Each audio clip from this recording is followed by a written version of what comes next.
Basically, what we did is we developed a tool that would assist our LMA partner agencies who are dealing with women, immigrants, and Aboriginals to have a tool to help people move into technical training or into industry training programs that address the essential skills gaps. And one thing we know is that to get through technical training level 1 and level 2, people need to be able to have those skills. So the tool, basically, the big picture is it allows learners to notice what their gaps are in essential skills. It provides a tool that they can use to address their essential skills gaps. There's a learning plan. I'll get to that in a minute. And the other thing it will do, it allow us to collect some information around people progressing through the trades for those groups that want to be involved with us in some assessment. So the product components are there's a website, an essential skills outline for 50 different trades. There's an assessment tool. There's something called an ITA skills passport. And there's a personalized learning plan. So if you go onto the website, what you'll do is you'll see some information about the tool. There's different access points. There's some examples of some of the essential skills outlined. So we did 50 different trades. Most of them are Red Seal trades. You would go in and you can log in and create your own account, and with a username and password you can begin the process of the assessment. So the essential skills outline, what it does, it looks at the foundational essential skills in literacy, numeracy, and document use that apprentices will need to be successful in technical training level 1 and level 2. What we knew for our immigrants and women and Aboriginal is those foundational skills are very important to them to have success in the trades. If you go on there, you'll see that what we've done is taken the program outlines for the trade, which gives us our cues as to the skills and tasks people need to be able to master, and it's converted it into essential skills language. So you'll be able to look for each trade, what does that person need to be able to demonstrate in order for them to be successful. The next thing we did is we created an assessment that actually is adaptive, iterative. So when a person moves through the assessment, it's divided into sections, 15, 20 minutes each section, and there's levels 1 to 3. We've taken the 5 levels and moved them down to low, medium, and high skill. And what it does is it actually allows them to assess their skills. There's 350 questions that have been developed, and we've used national experts to those. And if I drop some names, I know that you would know who they were. They're 40 to 80 minutes, depending on the trade. Cook is the shortest one, and it has about 60 questions. And electrical is the longest with 80 questions. And that's really dependent on the math. So when the learner goes in, they're going to see something like this. It's a multiple choice test.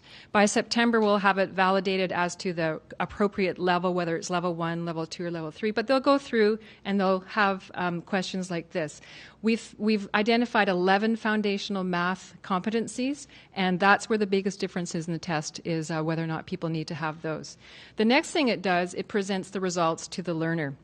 Some people will be shocked by their lack of essential skills, and some people will be very happy with the skills that they have.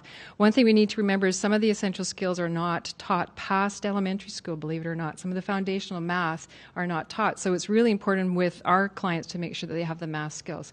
What happens, and you can't see it very well, but the assessment results come up, and the first line in a program outline for us is work practices.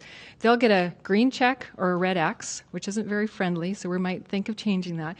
But it actually says you may have the skills or you may not have the skills to be successful. Then what happens is they'll take a look at that, they'll view that, it looks like their program outline that they're doing in school. They'll get a customized learning plan. And basically what that does is we've done 2 different things. For our LMA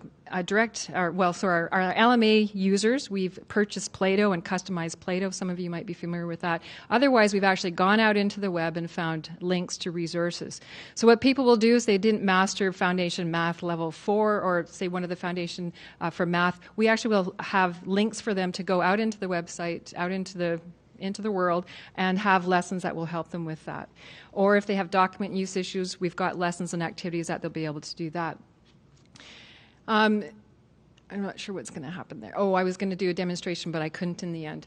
Sorry, I was thinking I'd be standing doing a demonstration. So what it will do then is if your client comes to you and says, I want to go into the trades, they'd actually be able to see whether or not they have the skills. And if they're really keen, they can develop the skills because, of course, essential skills are teachable. So what we're doing right now, we're field testing. We're doing some product training. We're working with learners to see how well they can adapt to doing it online by themselves. We're encouraging them to do some evaluation. And then around next steps, we'll be working with our partners out in the field with employers and training providers over the next year to roll this out after we've done the field test in September. So we're tweaking it as we go along. We're going to use somebody to actually validate all of our questions by the end of the summer.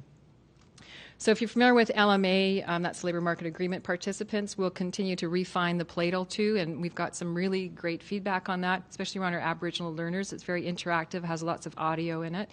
And then we're actually also going to do some separate skins for people. So if you go in as an Aboriginal learner, the look will be Aboriginal. If you go in as a youth, it will look like a youth. And then our general apprenticeship population. So there we go. Yep, that's good. Pardon me? An old fogey skin? Yeah, Judy, I'm going to have to do a really good one with you. A good demonstration. But you're welcome to go on now. If you go onto the website, it's essentialskills.itabc.ca, and you can sign yourself up and you could try the test and see what your skills are and match yourself against one of the trades you maybe think you're a handy person at home and you can think you got those carpentry skills down, can't figure out why those stairs are crooked. You might be able to find that out on that tool. So you're welcome to. And if you want to contact me, my information I believe is in the program, and I'd be happy to talk to you about that. So thank you.